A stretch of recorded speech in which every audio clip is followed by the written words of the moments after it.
కళ్ళల్లో ఒత్తులేసుకొని చూస్తున్న మీ తల్లిదండ్రులు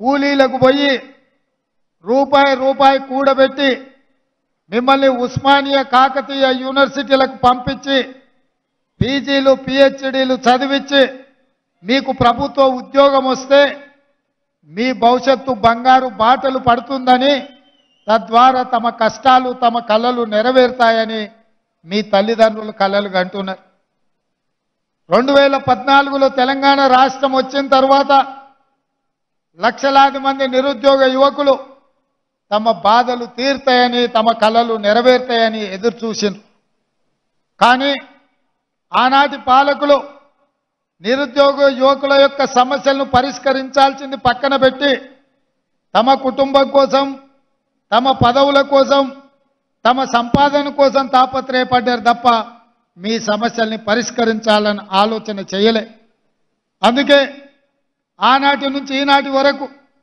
9.5 సంవత్సరాలు ప్రభుత్వ ఉద్యోగ ఖాళీలను భర్తీ చేయాలన్న ఆలోచన కానీ ఆ దిశగా ప్రయత్నం చేసిన పాపాన పోలే అందుకే మేము బాధ్యత తీసుకున్న ఎంబడే శాఖల వారీగా సమీక్షించి వివిధ న్యాయస్థానాలలో ఉన్న కేసులను అన్నిటిని పరిశీలించి ఆ కేసులన్నిటిని కూడా పరిష్కరించి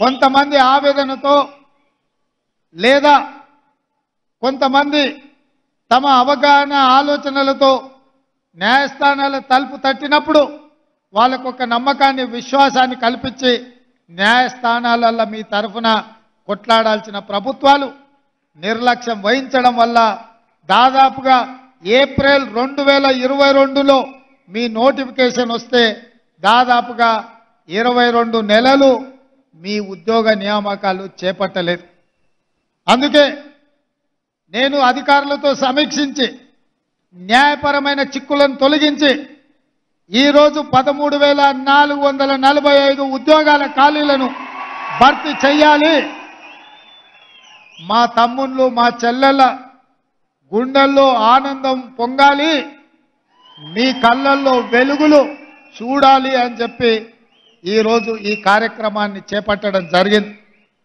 అందుకే మిత్రులారా ఈరోజు మీకు ఈ వేదిక మీద నుంచి మీ అన్నగా మీ రేవంత్ అన్నగా నేను అండగా ఉంటా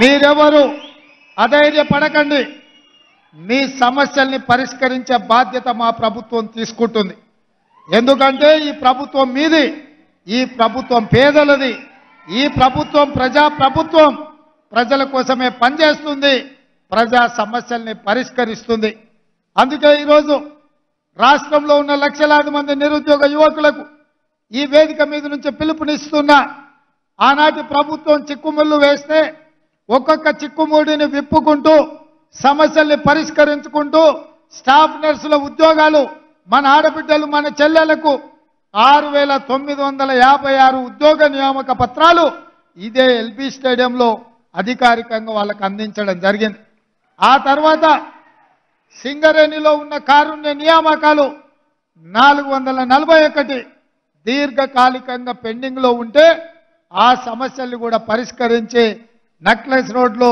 డాక్టర్ బాబాసాహెబ్ అంబేద్కర్ సాక్షిగా వాళ్ళకు కూడా నియామక పత్రాలు మొన్ననే మనం ఇచ్చుకోవడం జరిగింది ఆనాడే చెప్పిన రాబోయే 15 రోజుల్లో ఎవరు అడ్డుపడ్డా కేసీఆర్ హరీషు అరిసి గోల పెట్టినా అంగిలాగు చించుకున్నా తప్పకుండా మీ ఉద్యోగ నియామకాలు చేపడతాని ఆ రోజు మాట చెప్పిన 15 రోజులు కాదు కదా 10 రోజులు తిరక్క ముందే 13,500 దాదాపు ఉద్యోగ నియామకాలు ఈరోజు ఇక్కడ చేపట్టడం ద్వారా మీ సంతోషంలో మీ ఆనందంలో భాగం పంచుకున్నాం రేపు దాదాపుగా ఇంకా 2,000 పైచులకు ఉద్యోగాలు రేపు ఇదే ప్రాంగణంలో ఇదే సమయంలో కొత్త నియామకాలు చేపట్టడానికి కూడా మా అధికారులు మా ప్రభుత్వం ప్రయత్నం చేస్తుంది రేపు వాళ్ళ కళ్ళల్లో కూడా ఆనందం చూడాలని మేము అనుకుంటున్నాం చాలా మంది అంటున్నారు ఆయన అల్లుడు హరీష్ రావు గారు అంటున్నారు ఎందుకయ్యా ఎవరి నియామకం వాళ్ళ ఇంటికి పంపిస్తే సరిపోద్ది కదా ఇంతమందిని ఇక్కడికి ఎందుకు పిలవాలని నేను అడుగుతున్నా. అయ్యా నీ కడుపు నొప్పి ఏందని నేను అడుగుతున్నా. వీళ్ళందరూ మా తమ్ముళ్ళు మా చెల్లెళ్ళు వాళ్ళందరితో ప్రత్యక్షంగా కలిసి వాళ్ళ ఆనందంలో భాగస్వామ్యం తీసుకుంటే ఇంటికి వెళ్ళిన తర్వాత నాకు కంటి నిండా నిద్ర పడుతుంది, బుక్కెడు బువ్వ వంట పడుతుంది. ఎందుకంటే నా బాధ్యతను నేను నెరవేరుస్తున్నా అన్న సంతోషం నమ్మకం నాకు కలుగుతుంది. ఎందుకంటే మీలాకటోళ్ళు లక్షలాది మంది కొట్లాడితేనే మీరు కట్టెబట్టుకొని నిలబడితేనే ఈనాడు ఈ ప్రభుత్వం ఏర్పడ్డది. మీ అన్నగా రేవంత్ అన్నగా ఈ రాష్ట్రానికి ముఖ్యమంత్రిగా బాధ్యత చేపట్టిన. అందుకే ఈరోజు ప్రతి సంతోషకరమైన సందర్భంలో మిమ్మల్ని కలుసుకోవాలని మీరు చెప్పేది వినాలని మీ సంతోషంలో భాగస్వామ్యం తీసుకోవాలన్న ఆలోచనతో ఈ కార్యక్రమాలకు ఎల్బీ స్టేడియం వేదికగా ఈరోజు ఏర్పాటు చేసినాం. ఎల్బీ స్టేడియంలో ఆయన వేలాది మంది సమక్షంలో మేము ముఖ్యమంత్రి బాధ్యత చేపట్టినప్పుడు మా కుటుంబ సభ్యులు మా శ్రేయాభిలాషులు మా మిత్రులు మా అభిమానులు ఎంత ఆనందపడ్డారో ఇవాళ మీ నియామకాల సందర్భంగా కూడా మీ తల్లిదండ్రులు మీ సోదరులు మీ కుటుంబ సభ్యులు ఆ సంతోషంలో భాగస్వాములు కావాలన్నదే మా ప్రభుత్వం యొక్క ఆలోచన. అందుకే మిత్రులారా మిమ్మల్ని అందరినీ ఇక్కడికి రప్పించి మీ సంతోషంలో మేము కూడా భాగస్వాములమై మీ ఉద్యోగ నియామక పత్రాలు అందించే కార్యక్రమాన్ని చేపట్టినాం. చేపట్టాలా వద్దా అని నేను మిమ్మల్ని అడుగుతున్నా. చేపట్టాలా వద్దా? మీ సంతోషంలో మేము భాగస్వామ్యం పాల్గొనడం మీకు ఇష్టమా లేదా? ఆ హరీష్ రావు నన్ను అడ్డం పడితే చెప్పండి. మా అన్న దగ్గరికి పోయినాం, మా అన్నను కలిసినాం, మా అన్న మాకు అండగా నిలబడ్డాడని ఆయనకు చెప్పండి. ఇంకొక మాట కేసీఆర్కు గుర్తు చేయదలుచుకున్నా. అయ్యా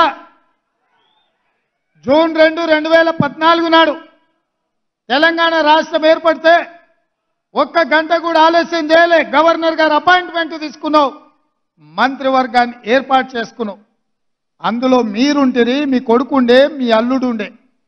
ఆ తర్వాత జరిగిన ఎన్నికలలో మీ కూతురు నిజామాబాద్ ఎంపీగా టికెట్ ఇచ్చి గెలిపించుకుంటే, ఆ తర్వాత మీ బంధువు వినోద్ రావుని ఎంపీగా చేసుకుంటేవి, ఆ తర్వాత మీ సడ్డకుడు కొడుకు సంతోష్ రావుకు రాజ్యసభ ఇచ్చుకుంటేవి, ఆ తర్వాత పార్టీ ఫిరాయించిన మీ ఎర్రబల్లి దయాకర్రావుకు మంత్రి పదవి ఇచ్చుకుంటేవి.